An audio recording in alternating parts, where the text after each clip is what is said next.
আসসালামু আলাইকুম দর্শক, আজকে চলে আসছি ফেনী জেলার সোনাগাজী উপজেলায় মঙ্গলকান্দি ইউনিয়নে। আমার পিছনে যে প্রজেক্টটা দেখতে পাচ্ছেন, এটা প্রায় 17 একরের একটা প্রজেক্ট এবং এখানে তারা মূলত তেলাপিয়া এবং কাপ জাতীয় যে মাছগুলি এগুলো চাষ করে থাকে, পাশাপাশি কিছু ক্যাটফিশ করে থাকে। এটা ওরকম কমার্শিয়ালি পারপাসে না, দিয়ে রাখে। তো গত বছর বন্যায় এই পুকুর থেকে প্রায় 1 থেকে 1.5 কোটি টাকার মাছ বের হয়ে গেছে এবং খুবই ক্ষতিগ্রস্ত হয়েছে। এটাকে মতো বলে চেয়ারম্যান প্রজেক্ট। এই প্রজেক্টটা আমি আগে যখন অ্যালাউ করতেছিলাম, আমি প্রজেক্টটা টেক কেয়ার করতাম। তো প্রায় 2 বছর পরে এই প্রজেক্টে আবার আসলাম। তো তার এবারে মাছ চাষটা একটু দেরিতে শুরু করছে, তো যার ফলে আপনার কিছুদিন আগে তারা মাছ পুকুরে নতুন করে দিয়েছে। তো বাট পুকুর প্রস্তুতি যেটা, এটা প্রপার ওয়েতে তারা করতে পারে নাই। আজকে আমি যখন অনেকদিন পরে আসলাম, এসে আমি মাটিটা চেক করলাম এবং যেখানে সয়েল পিএইচ অলমোস্ট 6, যেটা খুবই একটা অ্যালার্মিং মাছের জন্য।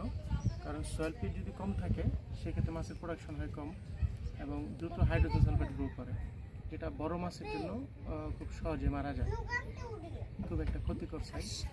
এবং আমার হাতে দেখতে পাচ্ছেন অ্যামোনিয়া একটু আগে চেক করলাম। তো অ্যামোনিয়া পেয়েছি আমি অলমোস্ট 2। অর্থাৎ তারা শুধুমাত্র চুন ছাড়া অন্য কিছু ব্যবহার করে নাই। আমি বরাবরই বলে থাকি, মাছ চাষের ক্ষেত্রে আপনার যখনই আপনি মাছ চাষ করবেন, তখন অবশ্যই পুকুরে কিছু প্রিভেন্টিভ ডোজ আছে যেগুলো করতে হয়, যেটা তারা করে নাই। যার কারণে কিন্তু অলরেডি তাদের মাছ টুকটাক ভাসা শুরু হয়েছে এবং যখনই প্রপার খাবার দেওয়া শুরু হবে, মাছের mortality day by day grow করবে। যেমন ধরেন, এখানে অলরেডি অ্যামোনিয়া ইনক্রিজ করছে, সয়েল পিএইচ ডিক্রিজ করছে।